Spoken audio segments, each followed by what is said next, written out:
La deuxième chose que je voulais voir avec vous, c'est bien sûr la posture. La posture est importante. Pourquoi? Parce qu'elle conditionne votre coup, votre stabilité.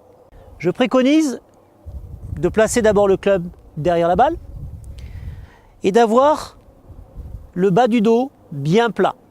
Très important pour éviter de se faire mal. Les fesses un tout petit peu en arrière, mais sans cambrer. Le dos est plat, mes bras retombent le long du corps et je prends mon club comme ceci. La tête est relevée, mon poids est plutôt vers l'avant, mais je stabilise. Un peu comme le gardien de but qui veut arrêter un penalty ou le rugbyman qui veut arrêter quelqu'un qui fonce sur lui.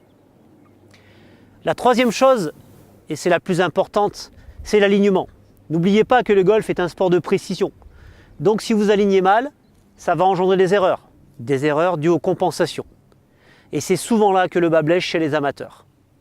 Donc maintenant, comment rendre notre practice, nos séances de practice intelligentes? Eh bien c'est simple. Avant de taper une balle, vous pouvez placer au sol des petites tiges. Cette tige va me permettre d'aligner ma face de club. L'arête inférieure de ma face de club devra être perpendiculaire à ma ligne de jeu. Et bien sûr, la tige qui est devant mes pieds est faite pour aligner mon corps. Rappelez-vous, ligne de pied, de genoux et d'épaule, toujours légèrement à gauche de l'objectif pour les droitiers et à droite de l'objectif pour les gauchers. Donc maintenant, je vais taper la balle en respectant ces fondamentaux. Je place toujours mon club en premier, perpendiculaire à ma ligne de jeu qui est notifiée au sol. Je place ensuite mon corps, je prends mon grip, je respecte ma posture et à partir de là, je peux exécuter mon coup.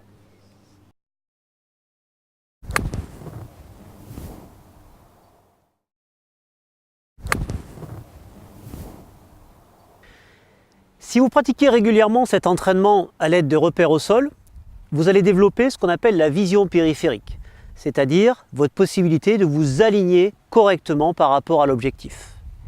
N'oublions pas les erreurs que nous rencontrons souvent, nous les enseignants, quand nous voyons nos élèves.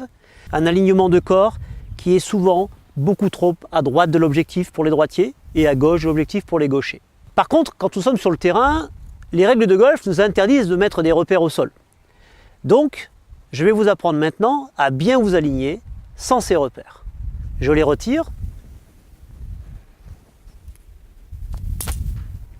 Et à partir de là, je vais maintenant apprendre à prendre un point de repère entre l'objectif et ma balle pour aligner d'abord ma face de club et ensuite mon corps. Je passe donc derrière ma balle. Entre la balle et l'objectif, je vais fixer un point situé à peu près à 20 cm ou 30 cm devant. Pas trop loin, sinon vous allez perdre vos repères. Donc en l'occurrence, je prends ce petit repère ici. J'aligne ma face de club en direction du petit repère que je viens de prendre devant. Et maintenant, je me concentre sur l'alignement de mon corps. Rappelez-vous, ligne de pied, ligne de genou et ligne d'épaule. À partir de là, je suis en pleine possession et là, je peux jouer.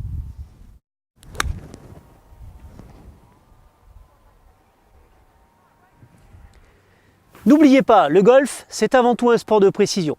Si votre alignement est perfectible, vous ne pourrez pas progresser au golf. Donc soyez vraiment rigoureux sur cet alignement. Placez d'abord votre club en direction d'un point de repère sur le sol et ensuite vous placez votre corps. Après, travaillez votre posture et travaillez votre grip.